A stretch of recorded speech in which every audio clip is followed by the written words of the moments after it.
Lucia Castle is teacher here. I have a pause into my lessons and from my studio I get to do the episode of today of the video series. And I will try to start with something that can seem different like the last time, but it's very practical. And what it is that is practical? It is the fact that all the dots that I'm doing on those episodes, they come from a very practical thing. What it means, very practical? That you find it into your voice. You find into the possibilities of your voice. You find it into what you look at as something that limits your color, the pitches, your rhythm, your artistry, or it expands, it becomes a skillfulness, it becomes an option, it becomes a tool. And this is something that sometimes we don't see exactly in vocal terms. We don't see the dots, we don't see the mechanism, we don't see the cause effect. Here, I took my iPad with my photos, otherwise I will lose myself, I go monologuing like that. We said historical phases from backlash, decadence to innovation, etc. Some episode previously, kinetic control, the management of uncontrolled movement. And then, even before, all those beautiful systems that we see here. Nervous system, this very complex thing. The respiratory, the digestive, and the two musculoskeletal. And one thing I want to ask you immediately. Is it a thing? Does it exist, an uncontrolled movement? Here they say yes. But I ask you, can they be some movements that really your cognitive brain, your nervous system, as complex as it is, or some of your biological systems have not on purpose? This definition of uncontrolled movement is a definition from performance or goal-oriented view. Since they are the movements opposing some goals or purposes. And they call them uncontrolled. If we want to be precise, and we put a biological reason into, we see that they're perfectly controlled. This is the same thing as into the Alexander technique, when they say perceptions lie. And I say,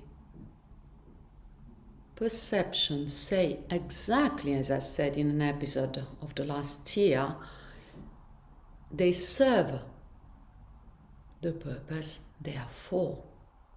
And they say exactly the state of the system. And since the system is complex and is serving in parallel other things, when you have an uncontrolled movement, as they called it, they're telling you of a hierarchy of values that this movement is serving. And into this hierarchy, this movement is serving a higher hierarchy than what your present goal is. Exactly as the perceptions. They are serving what they have decided is most important. And as human beings that we are evolving, understanding ourselves a little better, we have to acknowledge those hierarchies. They exist. How? They manifest their existence by movements, by perceptions, and how we can spot them in the patterns of what we cherish. That's why innovation, renaissance, backlash, growth mindset, scarcity mindset, survival mechanisms, play. What are we serving?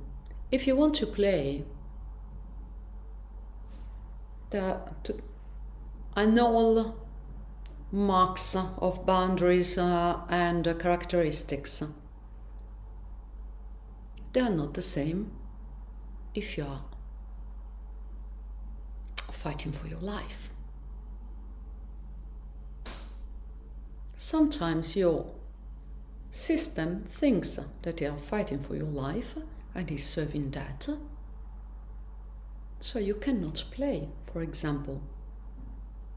Well, how this relates to singing. And on play I will do an episode because there is a very nice video that came out. Repetitions, you have to do a certain number of repetitions to learn a new motor skill. If you play, you can do less repetitions. Defining play can be interesting and important. And we say play music. We sing, or we play an instrument, that is our voice. Getting back, what I usually see that you don't realize is that in all those systems, nervous system, respiratory, digestive, and musculoskeletal, they are and they have fundamental survival mechanisms. Respiratory is a priority for us from the survival point of view. Yes. The digestive one, even there if you don't really realize, if the food or objects of liquids we have the two pipes, into the bad one, into the lungs, into the respiratory, usually you are dead. We are not dead anymore because we can have surgery, things, etc. Yeah, but, it's quite crucial and quite dramatic. So it's a question of survival. Which part of the digestive system? The upper part. There is also survival mechanism in all the digestive system, but I'm talking, of course, voice-centric. So, is part of your digestive system, of your upper digestive system, directly involved into survival? Yes, in deglutition. Is it involved, this deglutition mechanism, into voice production? Yes, first, it can override the respiratory system. Sleep apnea. And if you can override that, you can override singing. Do we use it, or is it involved in voice production? Yes. And I will do a poster about the management, an alternative way of management of it for words production. And next, the Voice Foundation Symposium in Philadelphia. If you're there, come by, say hello, have a coffee together, have a chat about those things. But what it is important, it is, we have the pharynx constrictors, which are managed in bel canto in one way, in a still voice craft in another way. In American School of Bel Canto, it's a medium way of using them. But what is important here is that it overrides the respiratory system when it has to save your life. So we have inside a mechanism that when it thinks that we are in danger, overrides the respiratory system, overrides the voice production. Let's see the respiratory system. Do we use it for singing? Yes, of course. And has it survival, how can I say, mechanisms for you to remain alive? Yes. In what sense? Not of the voice. Sorry. Digestive, on the sense of the voice to save your life? No, it takes away the voice. Respiratory, the same. The same. I know you don't realize that. I know you don't see that so clear. It is so clear. For the respiratory system, bringing the air in is crucial. Crucial. Not bringing the air out. And to sing, as we said last year, you need the pressure under the glottis, and the glottis is the line of closure or your vocal folds. The horizontal, but it closes like that. The pressure under the glottis must exceed the pressure above the glottis. Saving your life, you make the air enter. So it's exactly, I know it does that sometimes. It's exactly the opposite. So survival mechanism for digestive and respiratory is not on the side of the voice. It's exactly on the side of no voice, you survive. Musculoskeletal. Flight or fight response into the body, the general musculoskeletal body, it does what? It flexes. It freezes.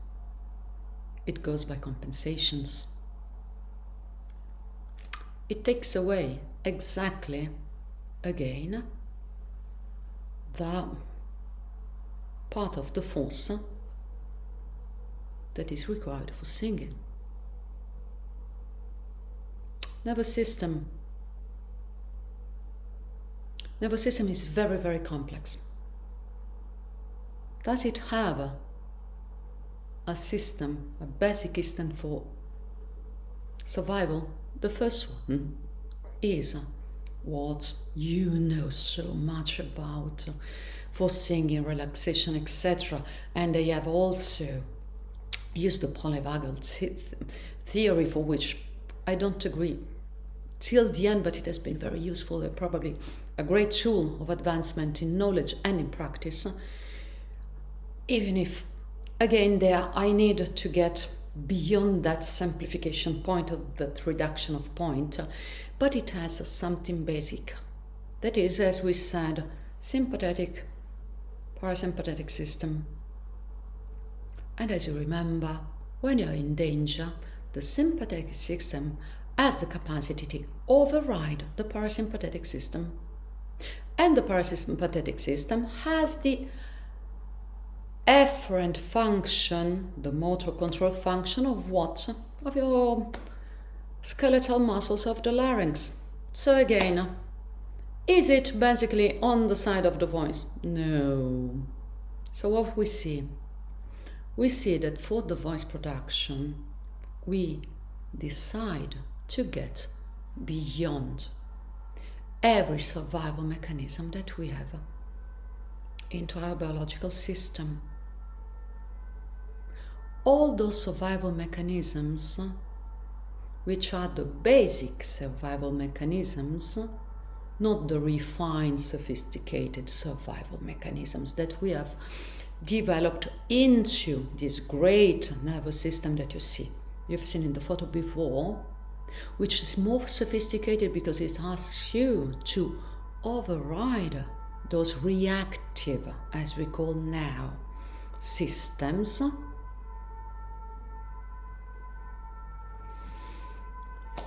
Brings us where? Into the innovative growth mindset. All the basic reductionist, not effective system acts as in the backlash logic. So the backlash and innovation logic has two senses for us. First, you cannot have sophisticated, free, good, effective. No, it's up. Dear photo booth, it's up. It was not there. No, you cannot have into, as I was saying, into the backlash thought. Exactly, you cannot. To have the voice, the sophistication, the freedom, the capacity of all your biological systems serving your voice, and in those your cognitive levels of those, you must need what I was calling the innovation renaissance mindset. Second thing I was saying, and this is to have the voice, if you are shamed, judged, and submitted into a backlash environment, very difficult that you can access to your voice. It is true for all the growth mindset and also for music and for the other instruments. Yes, but the other instruments,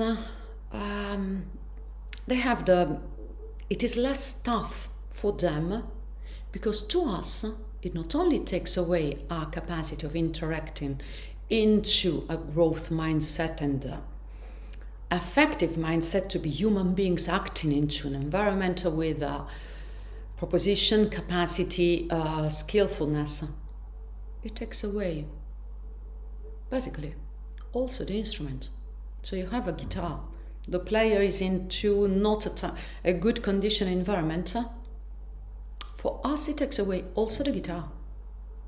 Both the player and the instrument. The uncontrolled movements are those movements that your body does to survive. And when they say uncontrolled, they are those that are not serving the cause of what? Of the performance, of the singing, of the functional posturing. That's why they're called uncontrolled. They're perfectly controlled, but they're serving a purpose that is not in line for yours, that you have decided before. So they're acting, showing what?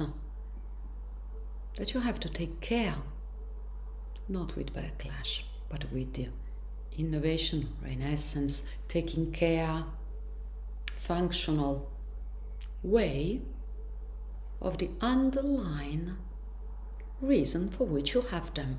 They're perfectly controlled. Usually, they are serving a survival mechanism not properly served and in anxiety of survival. Second point that I wanted to do today. To finish, this was the workshop I proposed. You see? Because it's really, really, really vocal. So, let's hear Erika Badhu.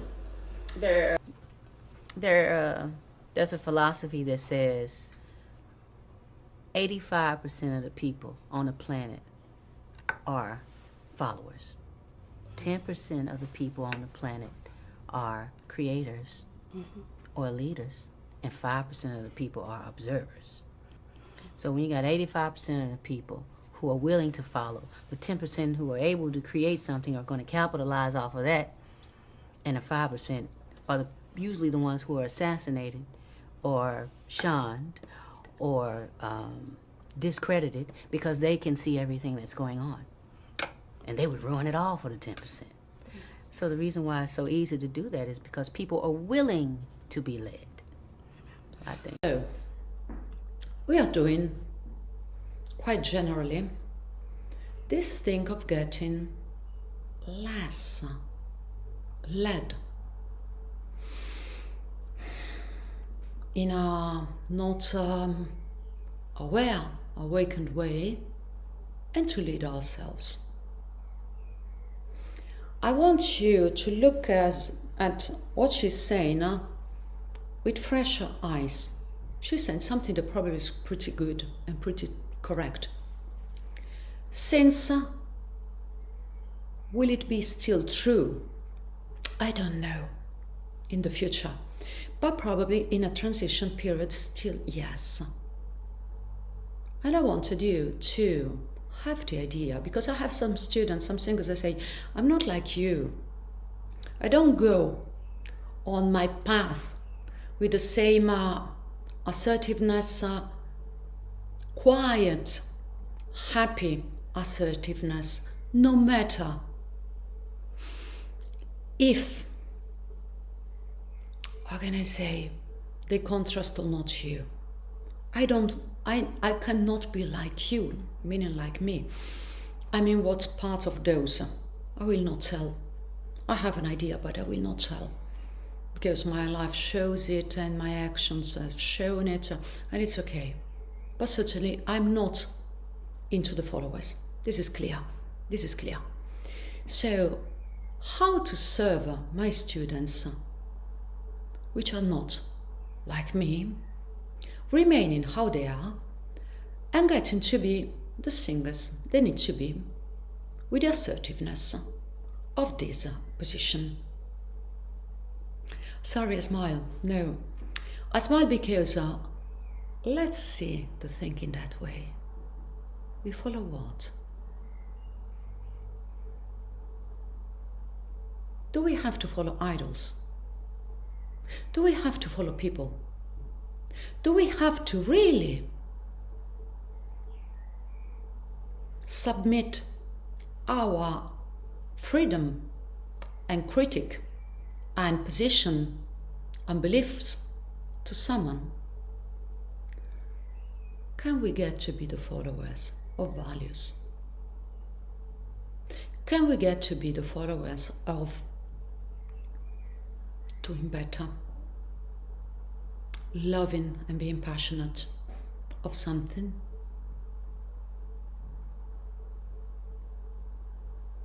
You still follow. I'm a follower of what? Of this passion I have for human beings, this passion I have for what music is, the beauty of the universe, the knowing that some things are decent and some things are not. I follow this. I follow because I'm a believer of some of Jesus' preaches, of the respect between human beings. So, is it that I'm not a follower? Of course I'm a follower. I don't need to be a follower, a blind follower of a human being in power. I look as a follower of respect, equality, love, the values of innovation, the values of knowledge that is going to correct my doing. I follow the doubts about my doing to be more decent. You see the point? You don't have to be like me, of course not. But what I'm telling you is that we are probably shifting from being followers of just to be right, of men, of leaders bringing us where we take away our critique and get into what is huge brain and capacity of seeing things, following more respectful, human, equal, less backlash driven and power driven and superficial driven assurances of being followers of something that has a sense.